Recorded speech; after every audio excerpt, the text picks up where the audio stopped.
Welcome to the K Factor podcast, where we turn up the heat on all things fire protection. Brought to you by the American Fire Sprinkler Association, this podcast sparks conversations about the latest technology, trends, and tools shaping the industry. Join the AFSA tech team as we fan the flames of innovation in fire safety. Welcome to another episode of the K Factor podcast. We're here with James Casey with Eastern Fire and Safety. Welcome and thank you. Thank you. I appreciate it.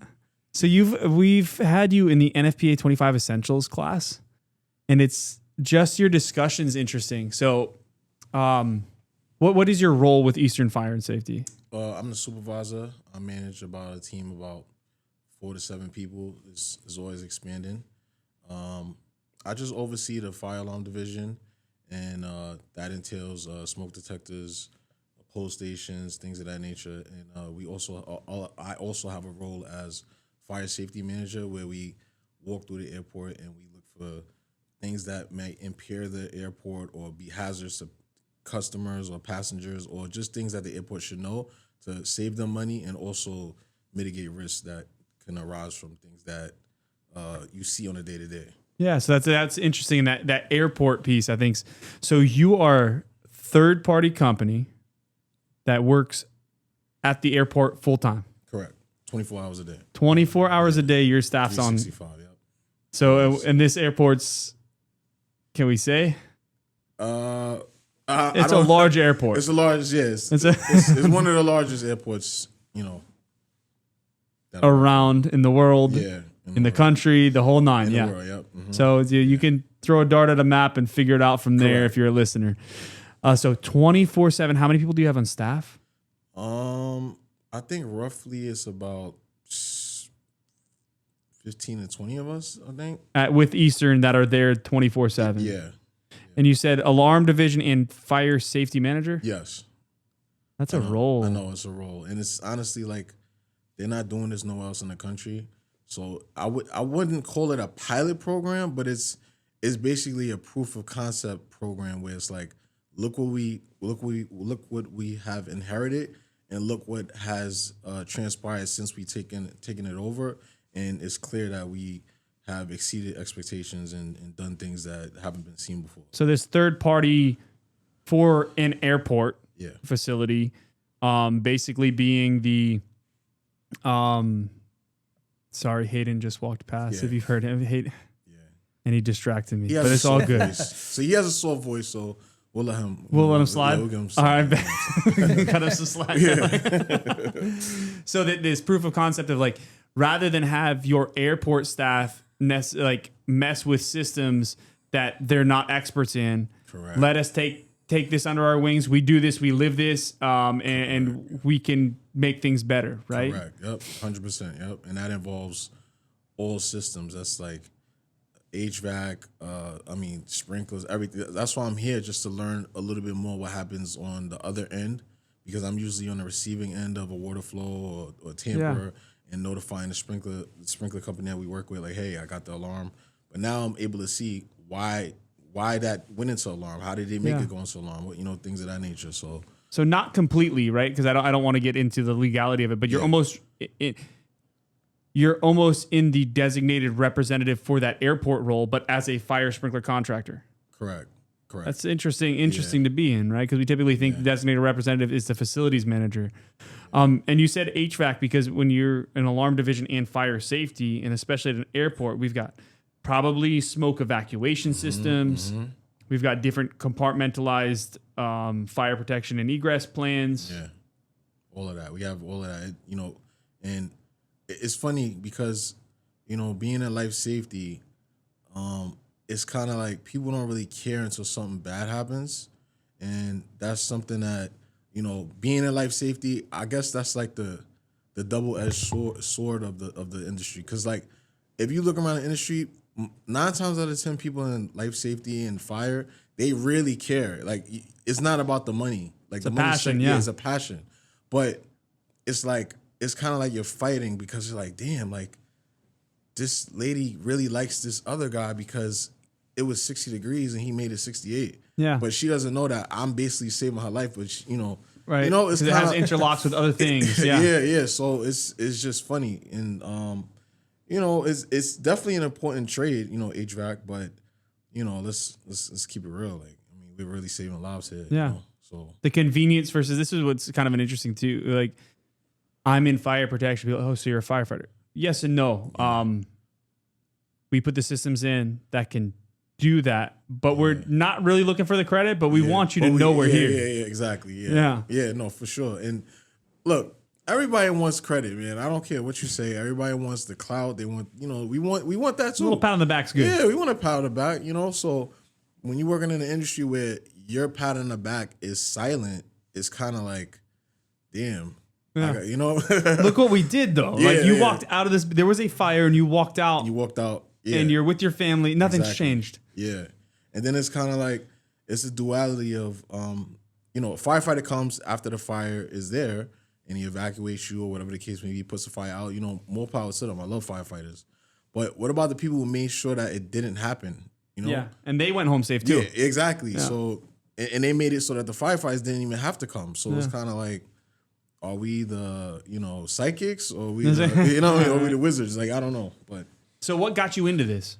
So I always had a passion for science. Yeah. It was just, I always thought I was going to be like Benjamin Banneker or something. Like, I don't know. I thought I was going to be a scientist. I always loved like history. Were you going to create stuff? Are you going to blow stuff? What were you doing? I didn't know. I just know that I love science, So one of my friends, he told me about just working in the fire industry. And I was like, I don't know anybody who's in the fire industry.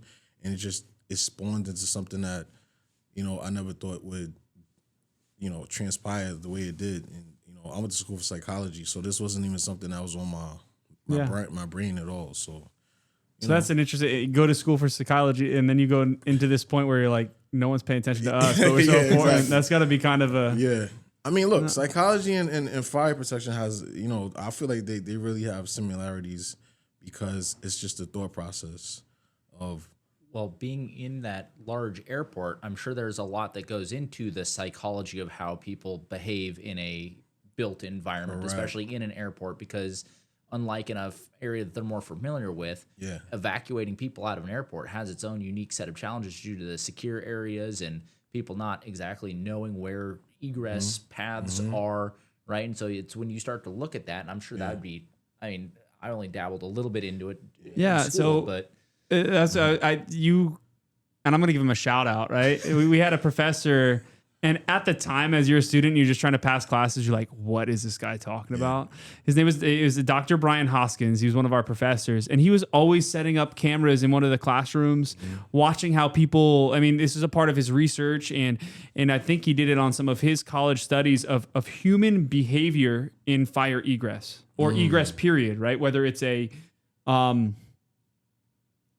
something's going wrong or a threat at the airport or a water flow switch. How is this person coming from this terminal going to react? Getting out of the security area and what they're doing. And one of the things that he said is like, panic is irrational behavior and people blame panic for things. Yeah. But in those environments, when you really look at the psychology behind it, it's not really panic because it's a logical process. Yeah. There's an exit door right here, but you came in this way. And we know that way's a safe haven. So rather than exit onto the tarmac, which is typically a no-no, why would someone do that if we don't set the system up right when they're naturally going back? And now that I look back at it, and to your point, the psychology build-in on design of performance-based design of these massive systems is probably the biggest part. Yeah. That's, I'm glad that you said that because I want to segue into something because that was like really profound that you said, like, why wouldn't they go back to the exit that they came out of it? Things of that nature. It's like there was a fire in JFK. It was like July 24th, 2024. I happened to walk down the escalator and I was going through a tunnel. So as I'm going through the tunnel, the elevator workers who usually work on the elevators and the escalators, they were walking past me and I let them know, like, hey, that escalator to the left is down. You might want to turn it back on. So I go up the escalator. So this is about a 2-minute process. I go up the escalator, the adjacent escalator that I came down, and I'm going towards Fire Command. That's our home base. Yeah. And I get a call, and they're like, hey, there's an alarm on escalator 7. I'm like, escalator 7. I'm like, I literally just left there 10 seconds ago. So, I turn around. I'm thinking it's nothing. And, in life safety, you can't get complacent. Right. Because that's when, when it hits the stuff fan. happens. Yeah. So I go back and I'm like, okay, like, I guess, maybe somebody, might have vaped or something dumb. Yeah. I look up and there's a cloud of smoke. And I'm like, oh, that's crazy. Because I just literally left there. So, I see the elevator guy, he's just panicking. I'm like, if he's panicking and this is his escalator, then What am I supposed to do? Yeah, what am I supposed to do? Yeah, so I run up the escalator because there were people like kind of by the smoke. So I run up the escalator. I'm thinking that everybody would like get the hint, like we got to get out of here. I turn around and there's people with their bags just running towards the smoke.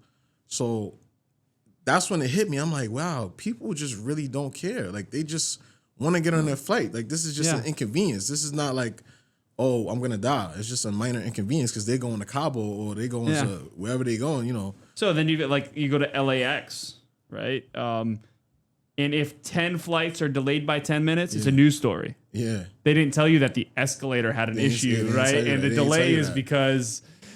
They didn't tell you that, yeah. So. But CNN, MSN, flights are delayed, and it's going to cause traffic issues across. They didn't tell you why. Yeah. Well, that or it's going to be some kind of a wild headline of fire at airport sparks massive delays. Yeah. And it's like it smoked and it didn't do anything. What fire are you talking about? Yeah. So what was the result of that? Oh, it got pretty crazy because it was just smoke at that point, like maybe like white smoke. Right? Yeah. So I turn around, I'm like, everybody, I can't come up here, like. So I'm taking pissed off passengers who got somewhere to go and telling them they can't go in that direction. Board meeting tomorrow, right? So then I go up the adjacent escalator. I go up there, and just based off me being a fire safety manager and walking the airport so many times, I'm able to. Well, I didn't notice that this was gonna happen, but I kind of remembered where certain fire extinguishers were. Because I couldn't see. The smoke was so thick. So I grab it. I try to turn the fire off or whatever the case may be. And it just got worse. So, it went from white smoke to black smoke. So I'm running through the black smoke to try to get more. And when I reach the other side of the black smoke, it's just like a crowd of people just staring there with their phones. Just inhaling the smoke. Yeah, they're trying to get content. They're trying to get content. And Check out this. I'm coughing. I'm like, then they'll blame TSA, right? There's serious stuff going on. So then I run back through, and then it's an actual fire now. I actually see flames. And, I see a Port Authority officer, and he's like, oh, don't worry about it. The fire department's coming. I'm like, we're here now. We could try to put it out now, but they kind of told me to stop. Yeah, that black smoke's horrible for you, right? No, so if you don't have that SCBA on.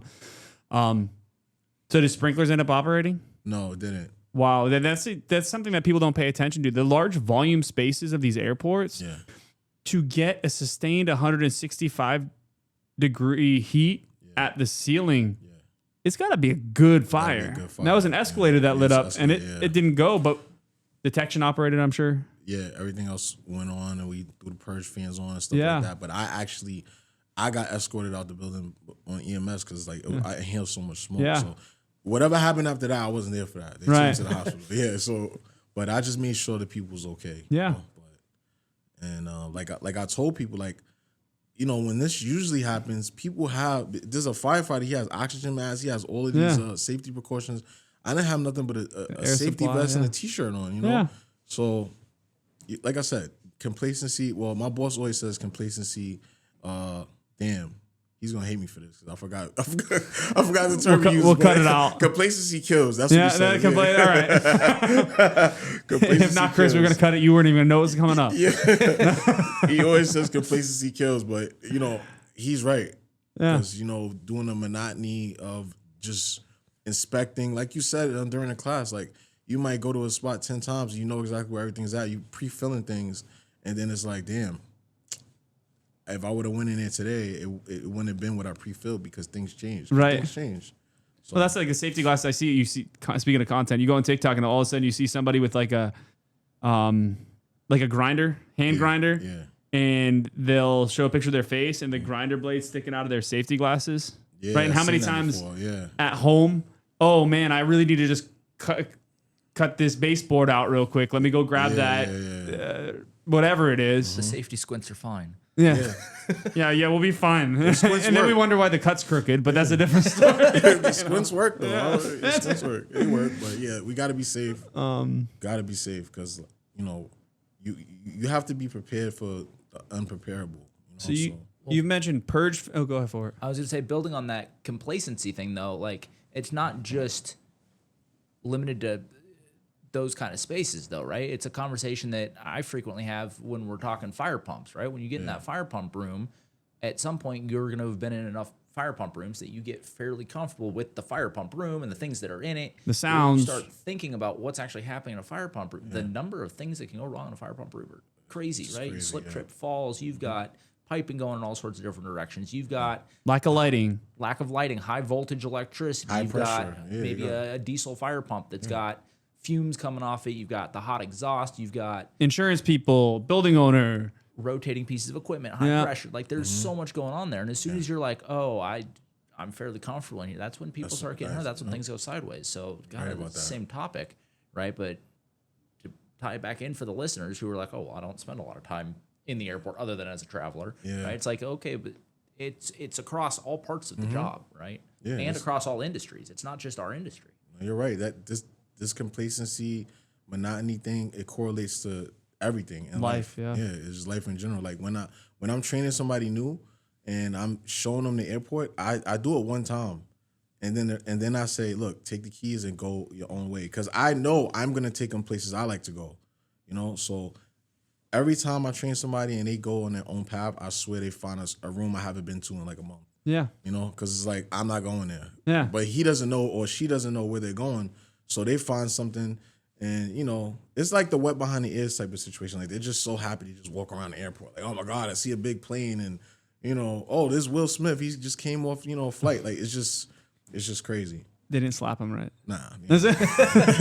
No Chris Rock. No Chris Rock. So it's good. So, I guess one thing that I want to point out, too, right? So, I mean, you have a pretty inclusive role. You mentioned things just in passing in conversation, which like we get in our own wheelhouse. Like sprinkler people are sprinkler people, alarm people are alarm people. But you mentioned purge vents. You've mentioned segmented egress, horizontal exits, alarm systems, HVAC systems, interlocking with. How do you keep up with all this stuff? I don't know.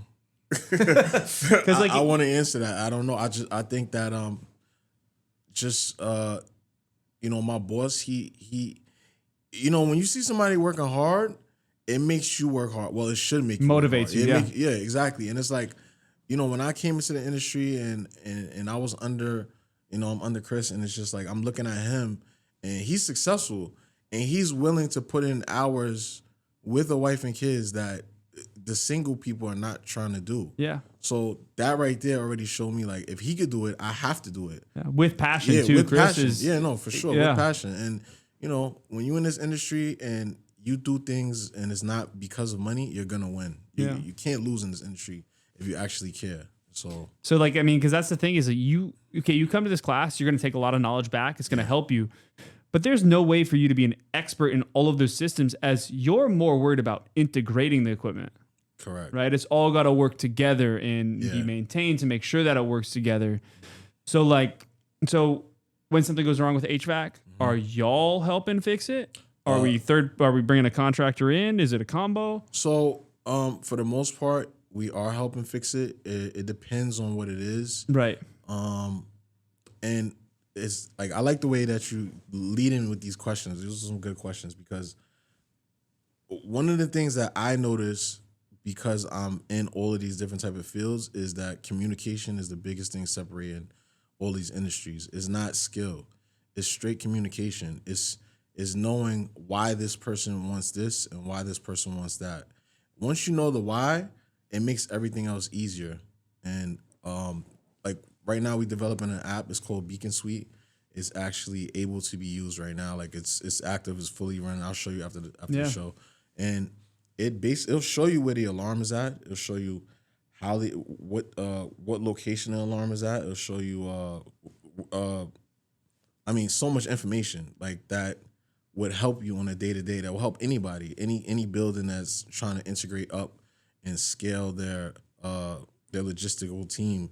And I'll be able to show you that after. Yeah, and that's like something that you may not want to invest in if you're an office building, right? Yeah. Maybe just knowing how many devices are there and they're basic. But as you get into these international airports are a 24/7 full operation. Yep. Like when I was in Providence, it was like, oh, when's my flight out? Because I need to find out when the kitchen's open. Like when those that's not what's happening at these international airports. There is something happening.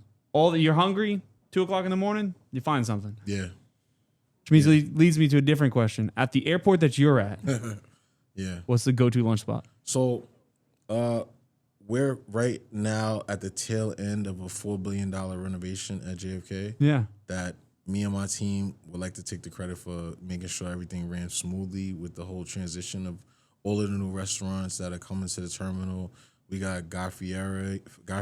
We got a little Triple Shake D. Shack. Yeah, we got all types of things. And right now when I'm eating Naya. Okay. It's Mediterranean. It's they got it in the terminals? Yeah, chicken shawarma. They have if I swing through there and stop in around lunchtime, you'll be there? I got you. Yeah, for sure. Yeah. I walk up there and they already got my order ready because they know what I want. But there was a time where we could only eat bad, and working these type of industries and you only have a choice of bad food is gonna put your health. Yeah, it's gonna put your health at risk. So I definitely put on a couple of pounds, and when you asked me what shirt I wear, I didn't even know what size. So now I know what size. Yeah. But it's cool though. I'm loving it. You got kids? I don't have any kids. No kids. No, I don't. If you do, you're gonna try to bring them into the trade? Hopefully I can make it so that they don't have to do anything and they can just inherit. Always the goal, right? Real estate. I do real estate also. Sweet. So, yeah.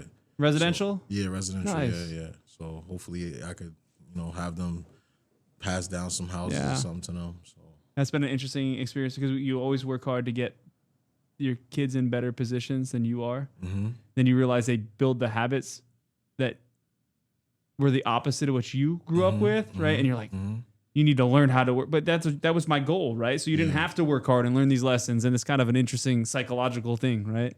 Well, they say wealth lasts like 3 generations. And because of what you just said, it doesn't last that long because of the things instilled in the kids. Yeah. So they get complacent. Right. That's what happened with the Vanderbilts. Yeah. Yeah. That's what happened with them. So, Anderson Cooper's a Vanderbilt, right? I did not. There's a tie there? His mom's is a Vanderbilt. I didn't know that. Yeah, but he that's why he goes by that name. He doesn't want. Yeah. I don't know if y'all want to put this on the podcast, but hey, we're a small niche market. If it comes out through us, we might just get some motions. Okay, let's go. Like, full send. Oh man! So if you were a part of a sprinkler system, since we're here at sprinkler training, or actually, I'm going to go further, a fire protection system, since you deal with them all. If you were one piece of one, what would you be and why?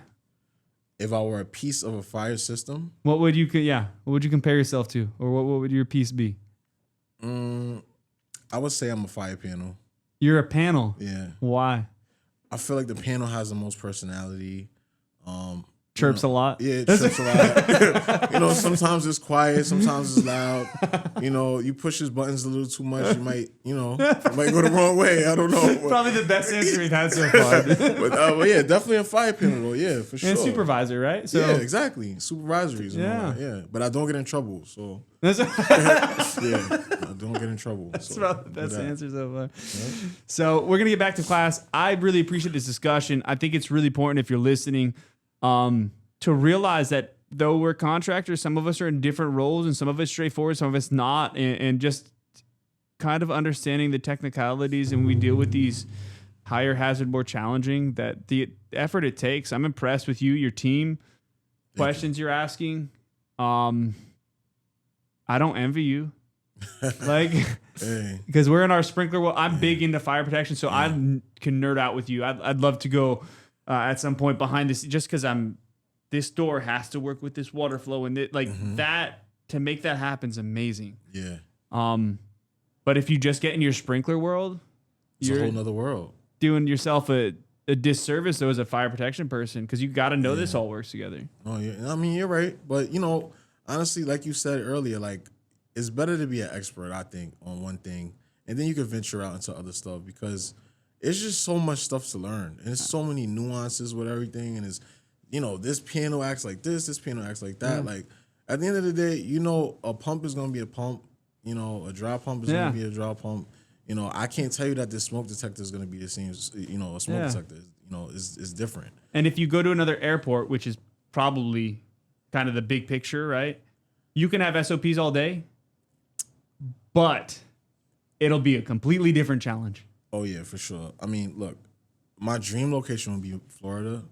What do you want? Yeah, you want Miami, like Brickell? Yeah. Come on, that. That would be my dream location. Yeah. I'm born and raised in New York. My whole family's from New York. Everybody, great grandmother, great grandfather. So that's a natural New York thing to move to Florida at some point. Yeah, exactly. Yeah, for sure. So I mean, you're from the East Coast. I like Texas too. Texas is cool. But yeah, I want to be in Florida, man. But that'd be a whole different ball game. Then we get corrosion of the salt water and humidity all year, and different challenge. So.